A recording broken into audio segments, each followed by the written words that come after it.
الكريم وعلى آله وأصحابه أجمعين أما بعد فأعوذ بالله من الشيطان الرجيم بسم الله الرحمن الرحيم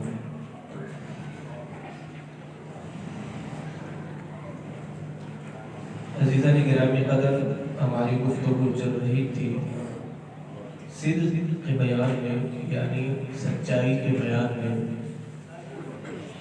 تو سرکار مدینہ صلی اللہ تعالی علیہ وآلہ وسلم حضور نے ایک نبی کا قصہ جو ہے حضور نے بیان کیا ہے. جناب ابو ہریرہ رضی اللہ تعالی عنہ ارشاد فرماتے ہیں، سرکار مدینہ نے ارشاد فرمایا کہ انبیاء کرام میں سے ایک نبی نے جہاد کے لیے اپنے اصحاب کو حکم دیا اور ساتھ میں یہ بھی کہا کہ جس میرے صحابی کی ابھی شادی ہوئی ہے اور اس نے سہاگ رات نہیں منائی تو وہ جہاد میں نہ جائے، اور جس نے ابھی ابھی اپنا گھر بنایا ہے اور گھر کی چھت نہیں ڈالی تو وہ بھی ہمارے ساتھ نہ جائے، جس کی بکریاں یا جس کی اونٹنیاں حاملہ ہیں اور بچہ جننے والی ہیں وہ بھی نہ جائے. تو اس نبی نے ان 3 افرادوں کو رخصت دے دی کہ یہ لوگ جہاد میں نہ جائیں. پھر وہ نبی علیہ السلام اپنے اصحاب کو لے کے ایک علاقے کی طرف جہاد کے لیے گئے، اور پھر اس نبی نے سورج سے ہم کلام ہو کر کہا، اے سورج تو بھی اللہ کے حکم پر مامور ہے اور میں بھی اللہ کے حکم پر مامور ہوں. اور پھر اس نبی نے دعا کی، اے پروردگار تو اس سورج کو حکم دے یہ اس وقت تک غروب نہ ہو جب تک ہم اس مارکے کو فتح نہ کر لیں. اللہ نے پھر اس نبی کو اس مارکے میں فتح یابی عطا فرمائی. پھر اس کے بعد جو مال غنیمت ملا تو اس نبی نے مال غنیمت کو ایک میدان میں جمع کیا اور اللہ کی بارگاہ میں دعا کی، اے پروردگار تو آسمان سے آگ بھیج جو اسے آئے اور کھا کے چلی جائے.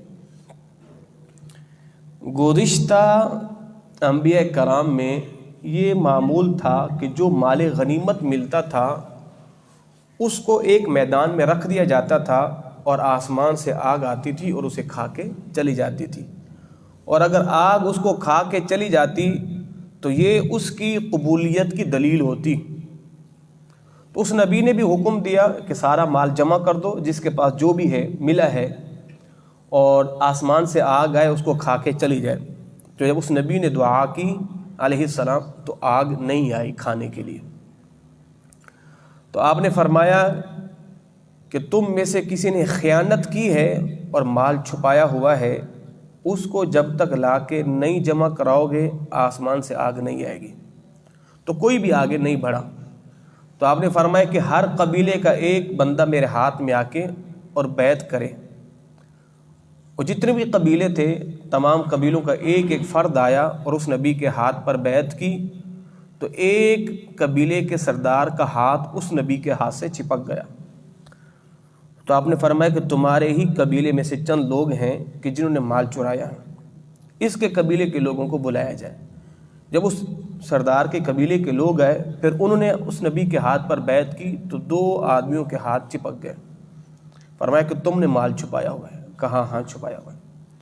تو ان کے پاس جو ہے وہ گائے کے سر کے برابر سونا تھا جو مال غنیمت میں ملا تھا، اور انہوں نے اس کو چھپا لیا تھا. فرمایا کہ لاؤ اس کو جمع کرو. جب اس کو جمع کیا گیا پھر آسمان سے آگ آئی اور اس مال غنیمت کو کھا کے چلی گئی. یہ پوری حدیث میرے مصطفیٰ کے صحابی جناب ابو ہریرہ نے بیان کی، اور پھر آخر میں سرکار کے وہ جملے بھی ارشاد فرمائے. حضور نے فرمایا ثم احل اللہ لنا الغنائم، فرمایا کہ اللہ نے ہمارے لیے مال غنیمت کو حلال کیا ہے ہماری کمزوری اور ہمارے عجز کو دیکھتے ہوئے. سمجھ آ گئی بات شریف میں؟ یعنی گزشتہ انبیاء کرام پر مال غنیمت حلال نہیں تھا۔ اب مال غنیمت کو بھی سمجھ لیں آپ، مال غنیمت کہتے ہیں اس مال کو، یعنی جو مسلمانوں اور کافروں کے درمیان لڑائی ہو اور وہ جو مال مسلمانوں کے ہاتھ آ جائے اس کو کہتے ہیں مال غنیمت۔ لڑائی ہو یا نہ ہو، یا وہ مال لڑائی کرنے سے پہلے مال وہاں رکھ کے چھوڑ کے بھاگ جائیں، وہ جو مال مسلمانوں کے ہاتھ آتا ہے اسے کہتے ہیں مال غنیمت۔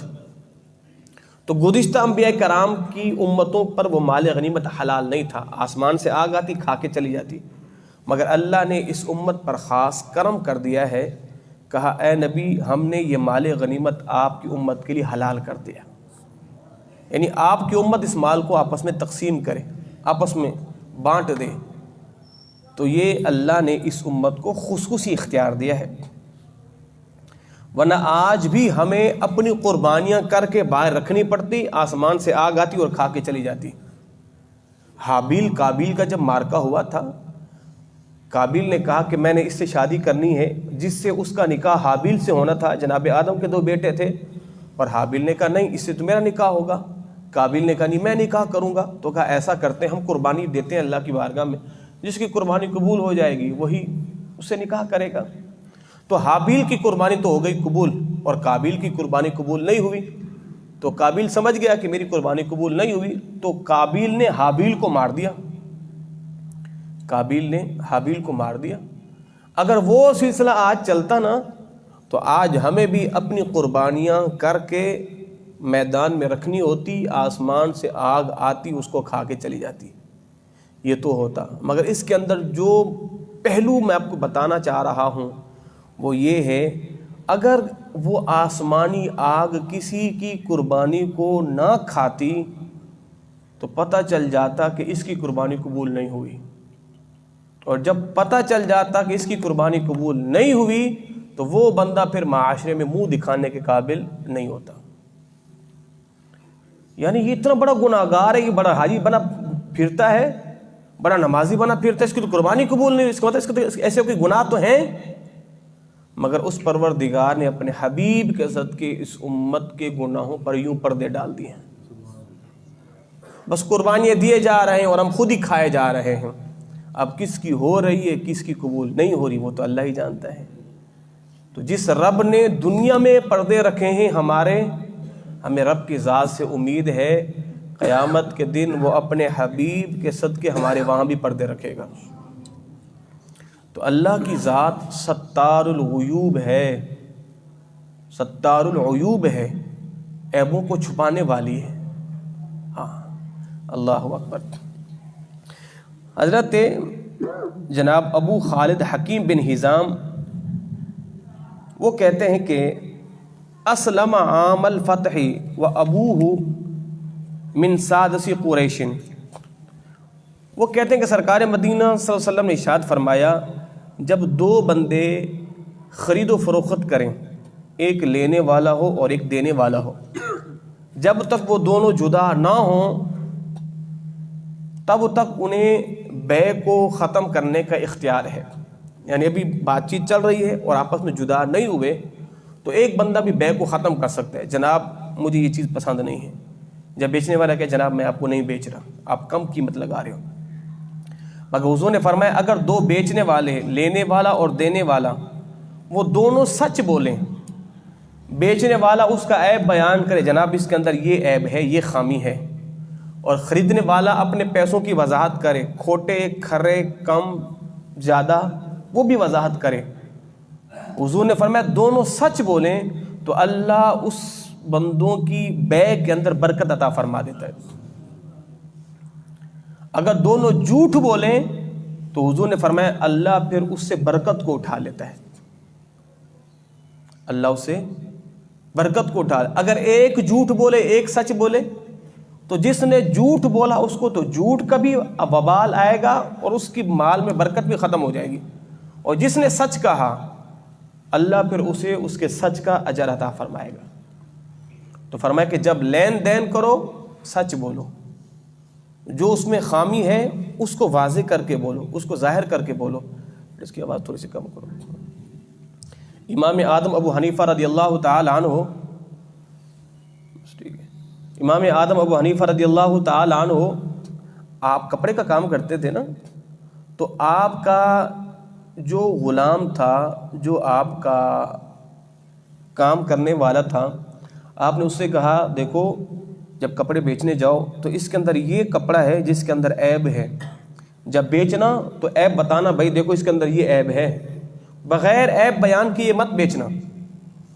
اور وہ گیا، مال کی اتنی خرید و فروخت ہوئی کہ وہ بتانا بھول گیا، سارے کپڑے بیچ کے آ گیا۔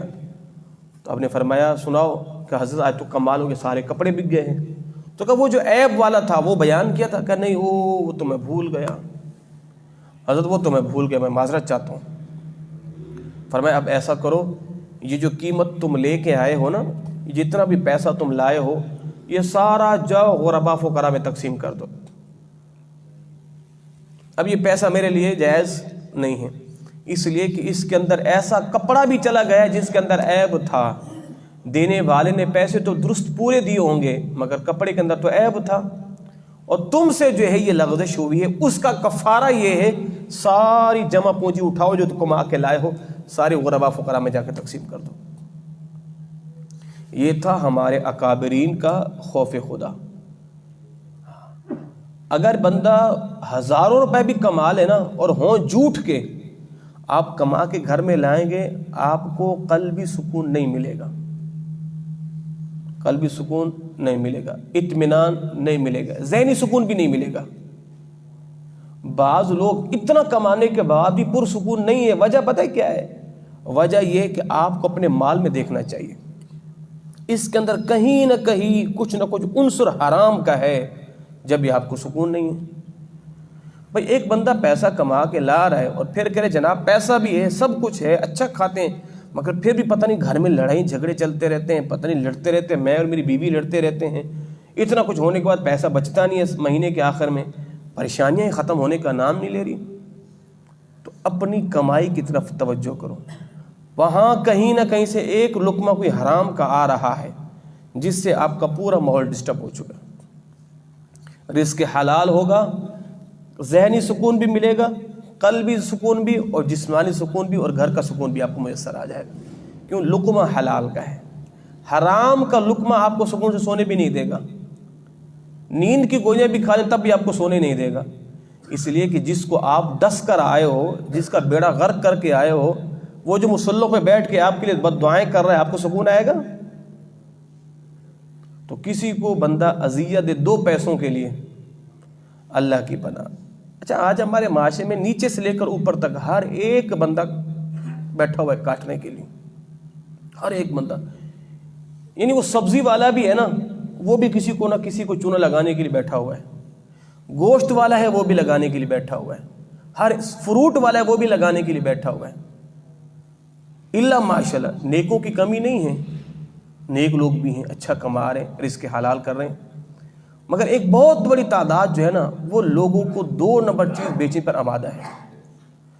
یعنی کبھی آپ نے سوچا ہوگا کہ جناب یہ گوشت کے اندر بھی پانی ملایا جاتا ہے، دودھ کے اندر بھی پانی ملایا جاتا ہے، اب سمجھ نہیں آتی دودھ والوں کے پاس اتنے ڈرم کے ڈرم دودھ کہاں سے جاتے ہیں، اور ان سے پوچھو کہتے جناب ہمارے تو 2 بھینسیں ہیں 1 گائے ہیں، تو جناب زیادہ سے زیادہ 10 کلو 15 کلو دودھ دے دے گی، اتنا ہی ہوگا، یہ ڈرم کے ڈرم کہاں سے بھرے جا رہے ہیں؟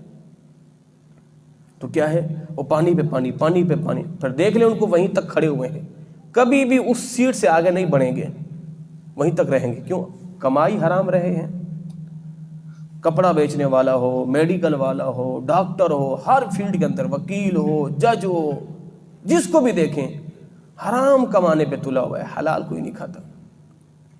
اب بھکاریوں کو دیکھ لیں، اچھے خاصے تندرست ہٹے کٹے ہیں، لت لگ گئی ہے ہاتھ پھیلانے کی، مانگے جا رہے ہیں، کھائے جا رہے ہیں۔ الامان الحفیظ۔ مگر یاد رکھے گا اچھے لوگوں کی بھی کمی نہیں ہے، رزق حلال کمانے والوں کی بھی کمی نہیں ہے۔ ایسے لوگ کئی ہیں، کوئی بھی چیز نہیں بیچے، جناب اس کے اندر عیب ہے، نہیں یہ نہیں لیں، اس کو چھوڑیں، اب یہ والی لیں، یہ والی لیں، ایسے لوگ بھی ہیں۔ تو جب ہم کسی چیز کی مذمت بیان کرتے ہیں، اس سے اچھے لوگوں کا استثناء ہو جاتا ہے، وہ اس کے اندر نہیں آتے۔ جب ہم نے کہا کہ اس فیلڈ میں یہ ہیں یہ ہیں، اس کا مطلب یہ نہیں سارے برے ہیں، جو اچھے ہیں وہ تو ہیں ہی اچھے۔ تو جب کسی کی مذمت کی جاتی ہے تو مذمت برا مراقبہ کہتے ہیں بندہ اپنے اعمال کی طرف توجہ دے، اپنے اعمال کی طرف توجہ دے، اس کو کہتے ہیں مراقبہ۔ اب قرآن کی آیتیں کیا ہیں؟ اللہ اکبر، اللہ رب العزت کیا ارشاد فرماتا ہے؟ الذی یراک حین تقوم، وہ رب تمہیں دیکھتا ہے جب تم اس کی بارگاہ میں کھڑے ہوتے ہو۔ وَتَقَلُّبَكَ فِي السَّاجِدِينَ، اور وہ تمہارا سجدوں میں آنا جانا، تمہارے سجدوں میں دلوں کا پلٹنا، اس کو بھی دیکھتا ہے۔ وَهُوَ مَعَكُمْ أَيْنَمَا كُنْتُمْ، وہ تمہارے ساتھ ہے، تم جہاں کہیں بھی وہ تمہارے ساتھ ہے۔ وَهُوَ مَعَكُمْ أَيْنَمَا كُنْتُمْ، وہ تمہارے ساتھ ہے، تم جہاں کہیں بھی وہ تمہارے ساتھ ہی ہے۔ اللہ سے کوئی بچ سکتا ہے؟ ان اللہ لا يخفى علیہ شیء فی الارض ولا فی السماء، نہ زمین کی کوئی چیز اللہ سے مخفی ہے، نہ آسمانوں میں کوئی چیز اللہ سے مخفی ہے۔ ان ربک لبالمرصاد، اللہ رب العزت تمہیں دیکھ رہا ہے، تم رب کی نظروں میں ہو، کہاں چھپ سکتے ہو؟ یعلم خائنۃ الاعین وما تخفی الصدور، تمہاری آنکھوں کی خیانت کو بھی جانتا ہے، تمہارے دلوں کی خیانت کو بھی جانتا ہے۔ آنکھوں کی خیانت کیا ہے؟ کسی کی بدنگاہی کرنا۔ دلوں کی خیانت کیا ہے؟ دلوں کے اندر کسی کے بارے میں برا سوچنا، برے خیالات کو لانا۔ مومن کے لیے آخرت کے لیے بہترین ایک خزانہ ہے، وہ تمہارے ساتھ ہے، وہ تمہارے ساتھ ہے، وہ تمہارے ساتھ ہے۔ کوئی ایسی جگہ تو نہیں ہے جہاں بندہ اللہ سے چھپ سکے۔ اللہ اکبر۔ حضرت عمر بن خطاب رضی اللہ تعالی عنہ ارشاد فرماتے ہیں، جناب عمر بن خطاب رضی اللہ تعالی عنہ ارشاد فرماتے ہیں، ایک مرتبہ ہم سرکار کی بارگاہ میں بیٹھے تھے، ہم نے کیا دیکھا؟ ایک شخص حضور کی بارگاہ میں آیا جس کا لباس بالکل سفید چٹا دودھ کی مانند لباس تھا، اس کے بال سیاہ، کالے سیاہ بال تھے، اور آیا اور سرکار کے سامنے بیٹھ گیا، اور اس نے اپنے گھٹنوں کو سرکار کے گھٹنوں سے ملا لیا، اپنے ہاتھوں کو اپنی رانوں پر رکھا، اور سرکار سے کیا سوال کرتا ہے؟ یا محمد صلی اللہ تعالی علیہ وسلم اخبرنی عن الاسلام، اے محمد مجھے اسلام کے بارے میں بتاؤ۔ حضور نے فرمایا اسلام یہ ہے کہ تو گواہی دے اللہ کے علاوہ کوئی عبادت کے لائق نہیں، اور محمد اللہ کے رسول ہیں، تو نماز قائم کر، زکوٰۃ دے، رمضان کے روزے رکھ، بیت اللہ کا حج کر اگر تو استطاعت رکھتا ہے۔ پھر وہ کیا کہتا ہے؟ قال صدقت، اے محمد صلی اللہ علیہ وسلم آپ نے سچ کہا۔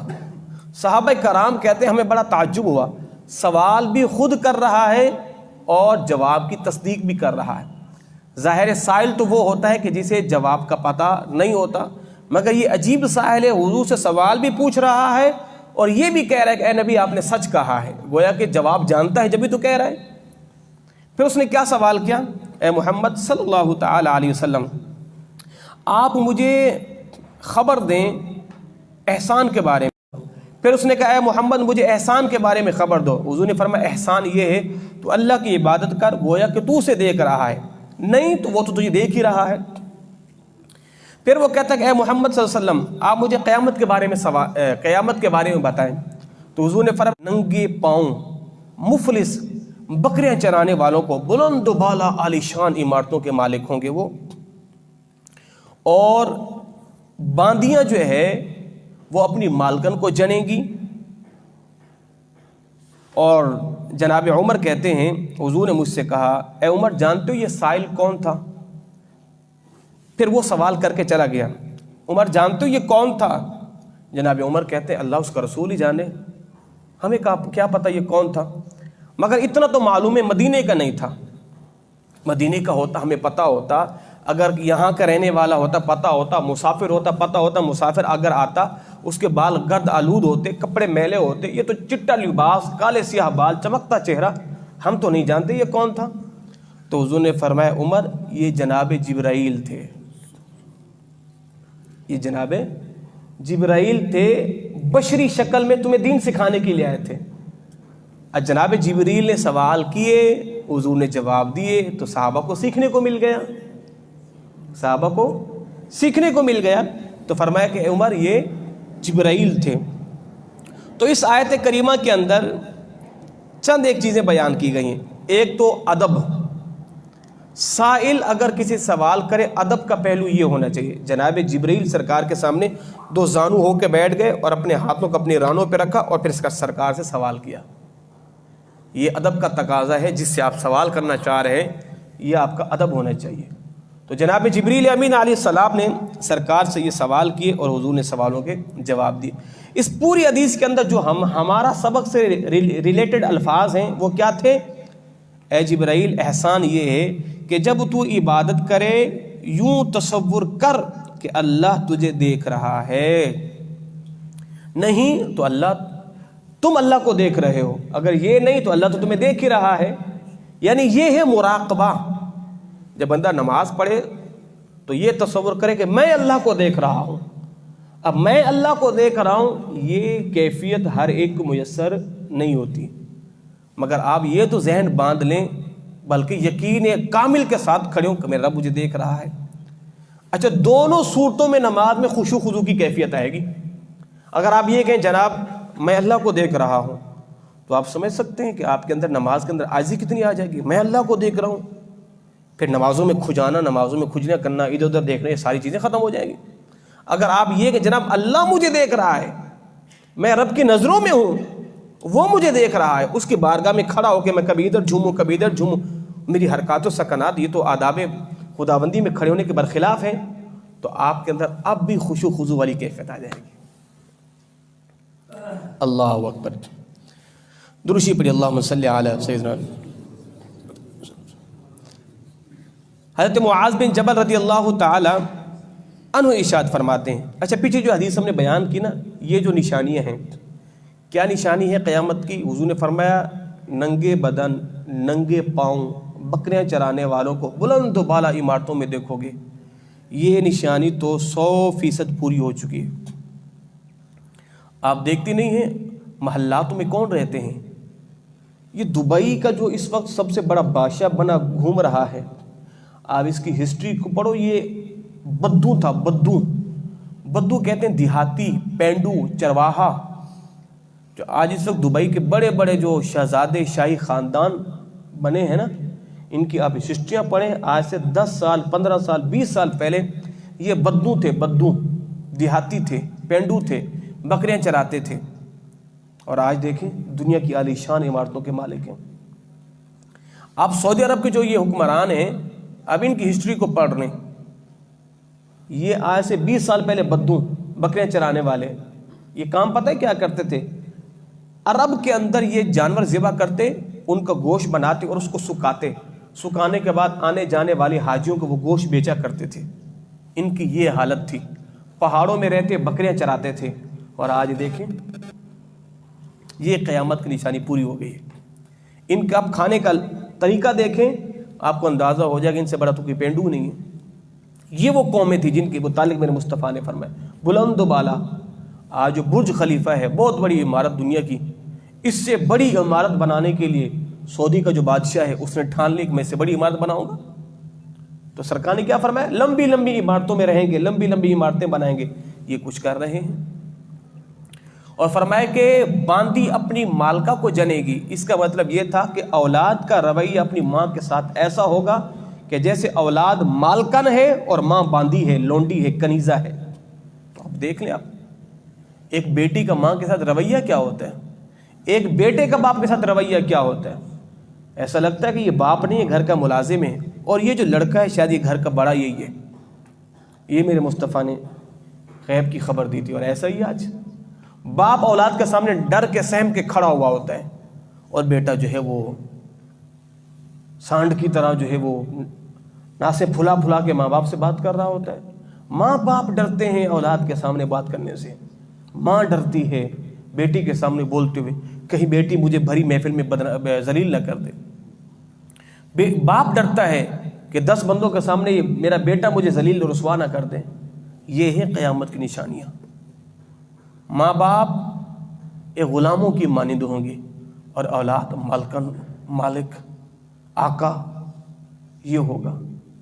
اللہ اکبر، اللہ اکبر. حضرت معاذ بن جبل رضی اللہ تعالیٰ عنہ ارشاد فرماتے ہیں، حضور نے فرمایا اتق اللہ، اللہ سے ڈرو. جہاں کہیں بھی ہو اللہ سے ڈرو. اور جب تم کوئی گناہ کر بیٹھو گناہ کے فوراً بعد نیکی کر لو، وہ جو فوراً تم نیکی کرو گے نا وہ گناہ کو مٹا دے گی. گناہ ہوا ہے فوراً توبہ کر لو، فوراً رجوع کر لو، اللہ آپ کے گناہ کو مٹا دے گا. حضرت ابن عباس رضی اللہ تعالی عنہ آخری حدیث طیبہ، آپ فرماتے ہیں ایک مرتبہ میں سرواری میں نا سرکار کے پیچھے بیٹھا تھا. اونٹ کی سواری تھی یا دراز گوشت تھا یا گھوڑا تھا یا خچر تھا. فرماتے میں سرکار کے پیچھے بیٹھا تھا اور حضور نے مجھے نصیحتیں کی. حضور نے فرمایا یا غلام، اے لڑکے، انی اعلمک کلمات، اے لڑکے سن، میں تجھے چند کلمات بتا رہا ہوں، اس کو یاد کر. یاد کرنے کے بعد اس پر تو دوام اختیار کر. اور فرمایا کہ تو ہمیشہ اللہ کو اپنے سامنے پائے گا. وہ کلمات کیا تھے؟ اے لڑکے، اللہ سے سوال کرنا، اللہ سے مانگنا، وہی تجھے غنا کی دولت سے مالا مال کرے گا. اللہ سے مانگنا، اور اللہ کو تم اپنے سامنے پاؤ گے. جب خوشحالی کے دن ہوں تم اللہ کو نہیں بھولنا، جب تنگی کے دن آئیں گے تو اللہ بھی تمہیں نہیں بھولے گا، اللہ بھی تمہیں. اور فرمایا کہ اگر ساری امت جمع ہو جائے تمہیں نقصان پہنچانے کے لیے تو تمہیں نقصان نہیں پہنچا سکتی، اور اگر ساری امت جمع ہو جائے تمہیں نفع پہنچانے کے لیے نفع نہیں پہنچا سکتی، اتنا کہ جتنا اللہ نے لکھ دیا ہے. اس حدیث کو ہر بندہ اپنے دامن سے باندھ لینا، زندگی اور آسان ہو جائے گی. پوری دنیا بھی کھڑی ہو جائے آپ کے خلاف، آپ کا بال بھی باقا نہیں کر سکتی، مگر اتنا جتنا اللہ نے لکھا ہے. آپ کے حصے کا ایک لقمہ بھی دنیا مل کے نہیں چھین سکتی، آپ کے پانی کا ایک گھونٹ بھی دنیا نہیں چھین سکتی. اگر اللہ نے آپ کو دینا ہے تو اللہ دے کے رہے گا. اس حدیث کو اگر آپ اپنے دامن سے باندھ لینا، آدھی ٹینشن تو ویسے ہی ختم ہو جائیں گے. روزی کی ٹینشن ویسے ختم، اللہ نے مجھے دینا ہے تو میں مجھے دے گا. ہزار میرے دشمن ہو جائیں، میرے حاسدین ہو جائیں، میرے مخالف ہو جائیں، مجھے جتنا بھی نقصان پہنچا جائے، مجھے کچھ بھی نہیں پہنچا سکتے، اس لیے کہ اللہ نے مجھے پہنچانے وہ تو مجھے پہنچائے گا. اللہ اکبر، اللہ اکبر. اللہ رب العزت کی بارگاہ میں دعا ہے اللہ رب العزت ہم تمام کو ان احادیث طیبہ پہ عمل کی توفیق عطا فرمائے.